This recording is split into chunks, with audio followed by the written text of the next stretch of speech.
Шахризаттың ертегілері. Хрусталь шаһар.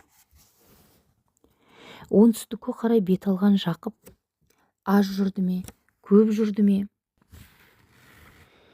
әйтеуір үлкен бір шаһарға тап болады.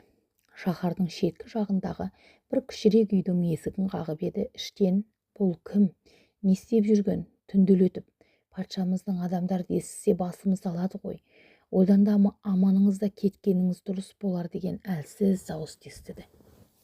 Түнделетіп деген ішкі дауысқа шынымен де таң қалды бұл. Айнала жап-жарық, жан-жағында тағы да бір қарап алды. Жоқ, мен кете алмаймын. Жоқты іздеген жолаушы едім. Маған Таңбибінің оңтүстікке көшкен елі керек, деді нақтылап. Бір кемпір бұны ішке қарай дереу енгізіп алды. Мұндағы адамдар қартаймайды дегендері қайда? Мынау кісі қарт адам екен. Іштей тағы бір таң қалды. Әлгі кемпір дастархан жайып, күйбеңдеп, оны-мұны шаруасын бітіргеннен соң барып, қасына келіп жайғасып: ей балам, сені бұнда қай құдай айдап әкелді? Сен іздеген шаһар осы. Бірақ Таңбибі ханшайым міне бірнеше жылдан бері ұйқыда жатыр. Біздің елді оның анасы басқарғаннан бері ішкеніміз ірі, жегеніміз желім болды. Күн мен түннің орнын ауысты. Дала жарық болғанмен біз үшін қараңғы. Тысқа шықсақ ештеңе көре алмаймыз. Көз алдымыз қараңғыланып, тұманданып тұрады. Екінші жағынан патшайымның күзетшілерінен қорқатынымыз тағы бар. Қажетімізді базарға барып түнде аламыз. Себебі Таңбибі ханшайым түнде ояу болады. Ол оянған кезде біз еш нәрседен де қорықпаймыз. Шіркін, ол бұрынғыша ояу болғанда біз де бақытқа бөленер ме едік, деді кемпір мұңайып. Әжей, менің түсінбегенім, сіздердің елдегі адамдарды өмірі қартаймайды дегенді естіген едім, бірақ сіз... Иә балам, сұрағың орынды. Екі елдің адамдарын қосқаннан бері кәрілік бізге де жетті. Осы үшін ғой патшайым қызын жазалап отыр. Барлығы қалпына келу үшін патшайымдағы құтыны біреу қолға түсіріп, мынау халықты азаптан құтқару керек. Ол құтыдан патшайым өлсе де айырылмайды. Ол құтыдан айырылған күні ол өзі өледі. Бұны естіген ханзаданың көңілінде үміт оты пайда болды. Әжей, онда ол құтыны қалайда қолға түсіруіміз керек? Сіз маған көмектесе аласыз ба? Қалай, ойбай, атама, деді кемпір ыршып. Мен сені мынау жерден алып шыға алмаймын. Сен адамсың. Бұндағылар адамның иісін сезіп тұрады. Мен сені көшеге алып шықсам, менің басым кетеді. Соны айтқан сол еді, сырттағы есікте тарсылдап қоя берді. Есі шыққан кемпір ханзаданың төрдегі кебежеге бір-ақ тықты. Кебеженің іші күлге толы екен. Күл танауына кіріп жыбырлап түшкіріп қалды. Үйге кірген әскерлер елең етті. Кеше ғана шалым борсық аулап әкелген еді. Әлі мәзірге дайындаған жоқпын. Сол ғой, деді кемпір де саспастан. Жан-жақты тінткенмен олар ештеңе таппады. Бұл жатқан кебежеге жақындап келмеді де. Олар кеткен соң әжей бұны ол жерден шығарып алды. Менің иісімді неғып сезбеді олар? Маңыма да жуған жоқ қой, деп сұрады бұл таң қалғаннан. Өйткені сен жатқан кебежеде күл болған. Олар күлдің иісінен адамның иісін сезе қоймайды. Ханзада қуанып қалды. Апа, онда бұл күлдің маған көмектесері де анық қой. Маған патшайымның сарайына жетсем болды. Құтыны қалайда қолға түсіремін. Көмектессеңіз болды, деді бұл. Кемпір біраз ойлана келе: жақсы, онда патша сарайына жұмасына 2 рет сүт апарам. Сол сүтті апаратын күні бүгін еді. Менің орныма кемпір болып киініп алып, бүгін өзің бар. Денеңді сулап, күлді көп етіп жағып ал. Бір жерде сұйық зат құйылып кетпесін денеңе. Онда құрыйсың.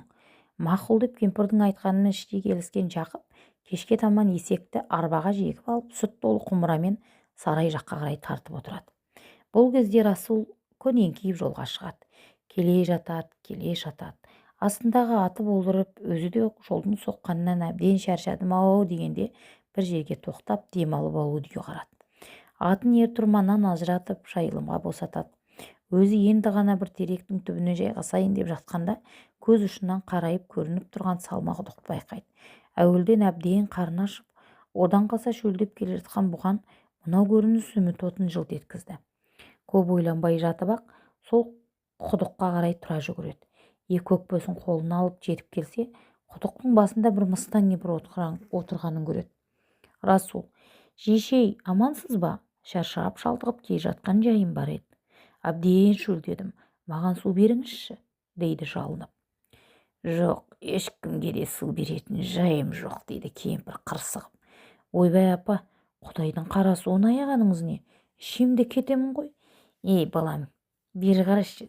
Бұл құдықта менің күзетіп отырғаныма 100 жыл болды. Бұл құдықта су жоқ. Сенсеңге сенбесең де осы. Неге депті сұрасаң шалы. Ал неге су жоқ? Айтыңыз, тыңдайық. Әйтеуір асығып бара жатқам жоқ. Құдықтың ішінде 3 басты әбжылан бар. Сол әбжылан менің сиқырлы жүзігімді жұтып қойып, соны ала алар емеспін. Бұл біріншіде сиқырлы жүзік болмаса, мен өздігімнен әлемді аралап саяхаттай алмайтын күйге жеткем. Ол жүзігім болмаса, менің өміріме де қауіп төніп тұрады. Бұл екіншіде, деп сөзін бір қадап алды. Саған дейін бұл жерге қаншама жас батырлар келген болатын. Қайда кетті деп ойлайсың? Әрине, мынау жалмауыз құдықтың түбіне. Барлығы дерлік сол әбжіланның жеміне айналды. Ал сен болсаң, не бойың, не күшің жоқ, итеріп қалсаң құлақ алып тұрған біреу сияқтысың. Соңына қарамай қауіпті сапарға шығыпсың. Егерде сен әлгі ақымақ батырсымақтардан айлаңды асырып маған жүзігімді алып берер болсаң, мен сені Гауһар сұлудың мекеніне әп дегенде жеткіземін, деді. Ажап, мына жерде адамның ойынан бұрын сиқырдың күші жүйрік екен. Ештеңе айтып керек емес, барлығын күні бұрын өздері ақ біліп отырады, деді Расул ішінен. Бұның ішкі ойын бірден аңғарып қалған Мыстан. Ей бала, бері қара, біреудің ойын айтқызбай-ақ білу үшін сондай көреген болып та керек жоқ. Ол үшін мен өзімнің дорбамда сақтап жүрген сиқырлы айнам бар. Сол айна арқылы мен әлемде не болып жатқандығын алдын ала көріп отырам. Жауабыма қанағаттансаң, түс құдыққа, деп бұйырды. Бұдан әрі күтер жайым жоқ. Салма құдықтағы аспа ағашына асылып төменге түспек еді. Бұған шейін сол жерде пәлен жылдап шіріп тұрған аспа ағаш морт сынып түсті. Морт сынғалы құрысын төменге қарай қиқулап кете барды. Осыны пайдаланғандай, астында жатқан дәу жыланның үш басы бұны өзіне қарай леппен тарта бастады. Қолындағы қылышын көлденең ұстаған күйі сол лептің ырқымен жігіт жыланның аузынан кіріп, құйрық жағынан қақ айырған бойы бірақ шықты. Жыланды қылыштың бір сермесімен-ақ сілейткен Расул сиқырлы жүзікті алып кейін шығарып, алақай, ал батырым, енді қара төменге, көз сал. Осы құдықтың бұл жылан пайда болғаннан бері суы тартылып қалған.